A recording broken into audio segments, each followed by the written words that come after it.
This was the song that played on Dylan's little musical snow globe. It was a dark Christmas Eve. Dylan and his twin brother Cole were the only ones at home. Their parents went to the neighbor's house for the annual Christmas party and left them to fend for themselves. It was the first time. The twins insisted that they were old enough to stay home alone for a few hours, and that they didn't need to hire a babysitter on Christmas Eve. So there they were, tucked into their parents' bed, waiting for Santa to arrive. Well, Cole had already fallen asleep. Dylan kept himself occupied by rewinding the snow globe and replaying his favorite Christmas carol over and over again, and staring at the reindeer figurine, courtesy of their grandfather. The musical snow globe was an early Christmas present from his grandpa.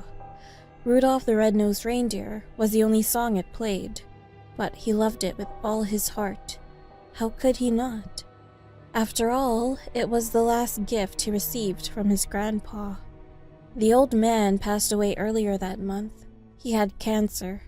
Poor Dylan was heartbroken, but his tiny mind held on to the last words his grandpa said to him on his deathbed. "Don't cry, champ. Otherwise, Santa will put you on his naughty list." Dylan turned his tear-stained face away from his brother, who was snoring next to him. He didn't care if Santa put him on his naughty list. He missed his grandpa and needed a good cry. Dylan sobbed quietly to himself when a loud thump disrupted his pity party. Something had landed on their rooftop, then slid down the side of the house. The loud thump woke Cole up. He sprung right up and shook Dylan.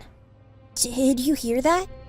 Excitement pooled in his eyes, and he scampered to his feet, pulling Dylan out of bed with him. "Come on, it's Santa! He's finally here!" "Cole, wait!" Dylan yelled. Unlike his twin, Dylan did not think the sound came from Santa Claus. Something wasn't quite right. There were no sleigh bells or ho-ho-hos. Frustrated by his brother's reluctance, Cole tugged on him again, but Dylan didn't budge. He remained rooted in his spot and kept shaking his head from side to side. Cole was about to cry.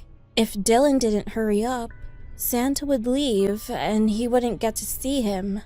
"Dylan, please, let's go. If we don't, he'll move on to the next house." Refusing to see his brother cry again, Dylan agreed, and they went towards where the noise came from, in the backyard. It wasn't the presents that made Cole want to see Santa. Unlike Dylan, Cole was unable to be in the room when he passed.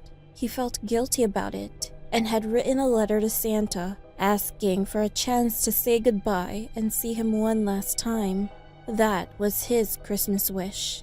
That is why he was so adamant about seeing the jolly old Saint Nick, but he would soon realize that some things are meant to be left alone.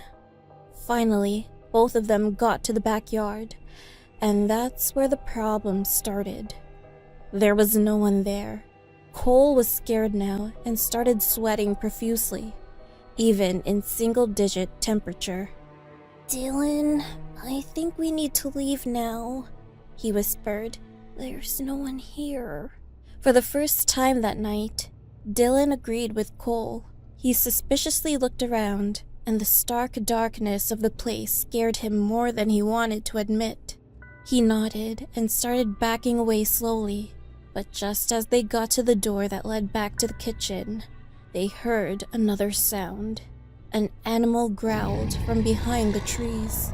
Now, the two of them started shaking. "Who's there?" Dylan called out. There was no answer.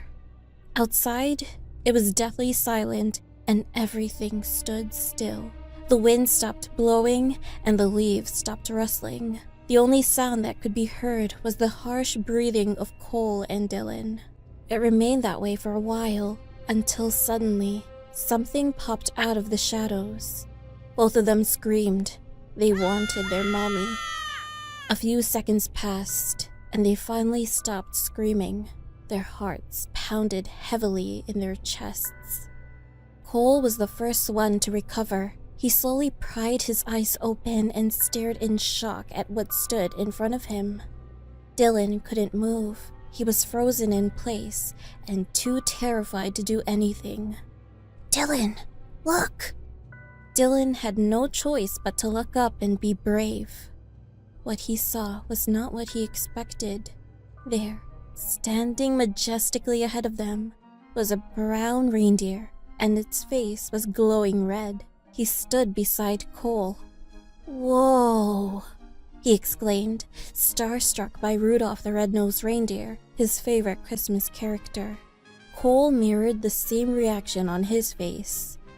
They had only heard about reindeer, but they never saw one in real life until now. Then suddenly, like a magnet, they felt pulled towards it. Maybe Santa did arrive and was going to give them presents. With his energy renewed and hope restored, he tugged on Cole and ran towards the reindeer. He was too excited to see the animal. They came to a complete stop in front of it. They just stood there, staring at it in awe. They reached their small hands out to pet it. It felt like a dream. The friendly beast's fur was so soft and warm. Then Dylan began looking around. Where was Santa? He stopped petting the reindeer and went around it, in search of Santa and his sleigh. He checked the corner where the deer crawled out from, and then the front of the house. But it was far too dark for him to see anything. For some reason, all the Christmas lights had turned off. There was no Santa, no Dasher or Comet or Cupid, just darkness. "Cole! Can you come help me, please? I can't see anything." He looked around some more, but it was useless. It was way too dark for him to see anything. He finally gave up and started walking back when he heard something he shouldn't have. Dylan looked up at their parents' bedroom window. That song was not supposed to be playing. No one was home. It was impossible for someone to wind up the musical snow globe. A scream came from the backyard. "Cole!" Dylan ran back to where he left his brother and the reindeer. He wished he never left him behind, or left the house for that matter. But instead of a reindeer, another creature stood in its place.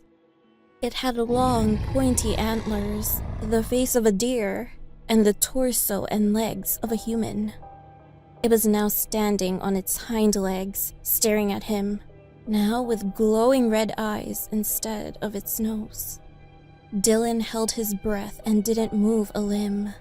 It was as if the roles were reversed. He was now frozen in place like a deer in the headlights. And suddenly, the creature charged at him full speed, growling and with its red light beam headed straight at him. The adrenaline rush kicked in and Dylan sprinted towards the door, entered inside and bolted the door shut. When he was finally able to catch his breath, he remembered Cole. Worried for his dear twin brother's life, Dylan looked out the window and saw the creature still standing there, staring and waiting for him. What kind of Christmas gift was this? Was he really that bad to have conjured up the demented version of the lovable reindeer?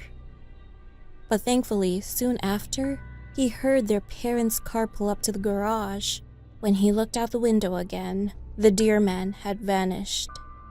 Their parents entered the kitchen very confused to see Dylan exasperated and unlocking the back door. Before they could utter a word and scold him for being up late, he ran outside to look for the creature. But it was long gone. And Cole, dead on the snowy ground.